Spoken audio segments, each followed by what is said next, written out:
সবার মধ্যে একটা বিগেস্ট কোশ্চেন যে ডজ কয়েন কি $1 যাবে কিনা? The answer is yes. Doge coin $1 যাইতে পারে। হেয়ার ইজ ডজ কয়েনের প্রাইস অনেক নিচ থেকে স্টার্ট হয় এবং এটা পাম্প করে অলমোস্ট 74 সেন্টের আশপাশে গিয়ে এটার all time high build up করে। ওই সময় মার্কেটের পজিশন খুবই ভালো ছিল, মার্কেট বুল রানের মধ্যে ছিল। আর মিম কয়েনের সবচেয়ে ফেভারিট কয়েন ছিল ডজ কয়েন। অনেকগুলা জিরো কিল করে, তার একমাত্র কারণ হচ্ছে ইলন মাস্ক।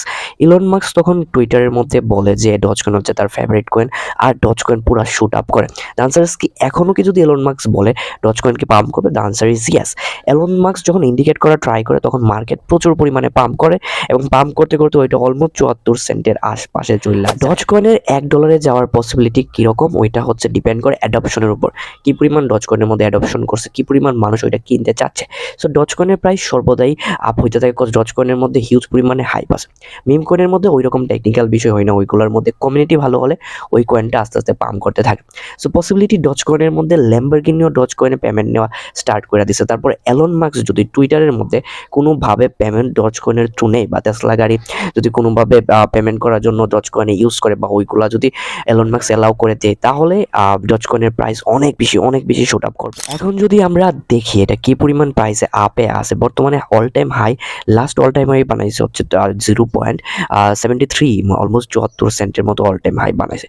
বর্তমান প্রেজেন্ট প্রাইস হচ্ছে 16 সেন্ট প্লাস 16.5 সেন্ট। এখান থেকে যদি $1 যাইতে হয় তাহলে ডজ কয়েনকে 6 গুণ 6x, অলমোস্ট 6x করতে হবে।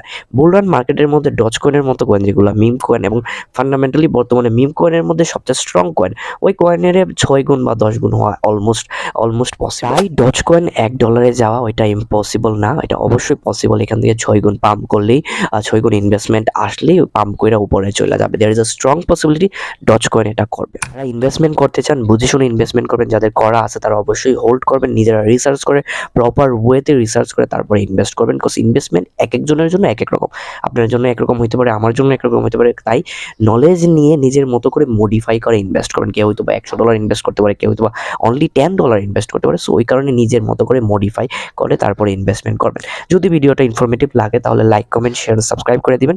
ট্রেডিং শিখতে চাইলে অবশ্যই আমার টেলিগ্রামে জয়েন করবেন, ওইখানে সব ধরনের আপডেট দিয়ে থাকি। ওইখানে পার্সোনালি আপনি কথাও বলতে পারেন টেলিগ্রামের মধ্যে। Thanks for watching.